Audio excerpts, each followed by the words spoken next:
All right, let's jump right in. We're talking about a new global resource race. And no, it's not for oil, it's not for gold, it's for a handful of metals you've probably barely heard of. But these obscure elements, they're quietly redrawing the entire industrial map of our world. So, let me ask you something. What do you think really powers the 21st century? For the last 100 years or so, the answer was simple, right? Oil.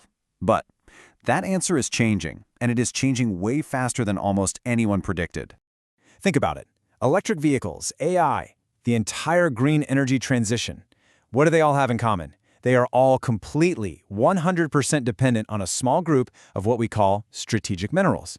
I mean, if you take these away, these massive world-changing industries, they just shut down completely. Okay, so let's get into it. This isn't just some simple competition for stuff. No, this is a fundamental battle for influence, and it is reshaping global power, literally as we speak. So what are we even talking about here? Well, it's elements like copper, lithium, cobalt, and nickel. For decades, these were just, lines in a chemistry textbook, kind of marginal stuff. But today, they're the absolute bedrock of our entire technological future. So the real question isn't just who has them, it's who controls them. And that question? Well, it brings us to the biggest player in this whole game. A country that saw what was coming long before anyone else. We're talking about China. And here's the thing. They didn't just join the race. They pretty much started it. This timeline right here, it just lays out their strategy perfectly. Think about it. 20 years ago, while the West was still just talking, just debating the future of energy, China was already on the ground. They were quietly building their supply chain, piece by piece, securing mines, building ports, laying down railway lines. Fast forward to today, and China isn't just another producer. No. They are the undisputed heart of the entire industry. But here's what's really fascinating when you look at this chart. China's real power, it's not in the mining itself. It's not about just digging stuff out of the ground. Their dominance, as you can see, is in the refining.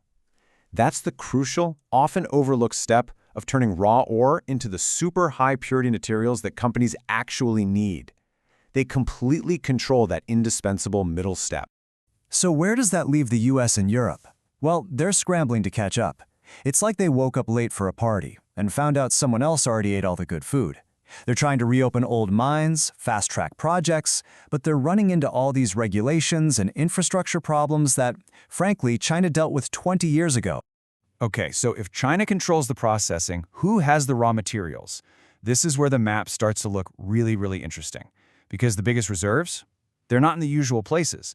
They're in countries that for a long time have been on the fringes of the global economy. Let's start with Africa. The continent is sitting on some of the world's richest deposits of copper and cobalt. I mean, just look at the Democratic Republic of Congo. It produces over 70% of the entire world's cobalt. 70%. And you've got countries like Zambia and Angola becoming huge players too. This has basically turned the continent into the main battleground for these resources.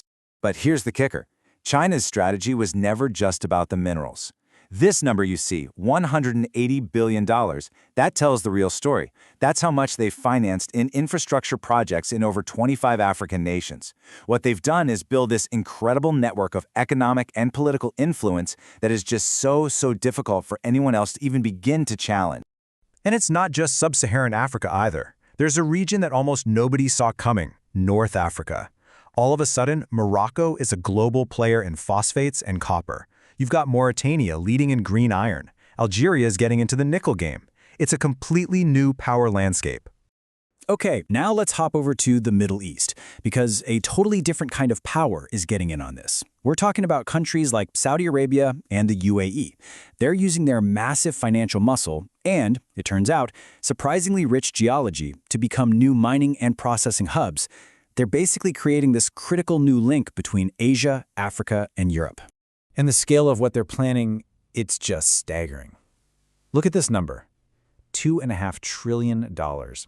That's the estimated value of Saudi Arabia's untapped mineral wealth. And for them, this isn't just some side project.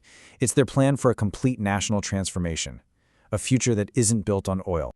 Okay, so this brings us to the most important part of this whole story, the core idea, the real fight, the real power. It's not about what you dig out of the ground. The game is won or lost in what happens next.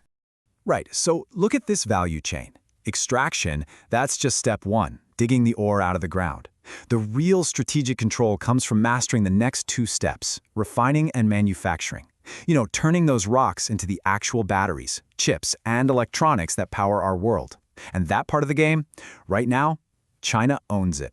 There's a quote from one of the sources we looked at that just puts this perfectly. It goes, "He who owns the copper owns the battery.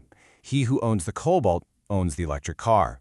He who owns the lithium owns the future of transport." I mean, it just perfectly connects these raw materials to the tech that's going to define the next 100 years. And get this, the stakes are just getting higher and higher. Global demand for these minerals, it's shot up 400% in the last 20 years, and it's set to double again in just the next 10. That kind of insane urgency means that even countries that are late to the race could still become leaders in a really short amount of time. So, when you peel back all the layers, you start to realize something. This isn't really a race for minerals. Not really. It's a race for who gets to write the rules, the economic, the technological, the political rules for the next 50 years. And that is a race the entire world is going to be watching.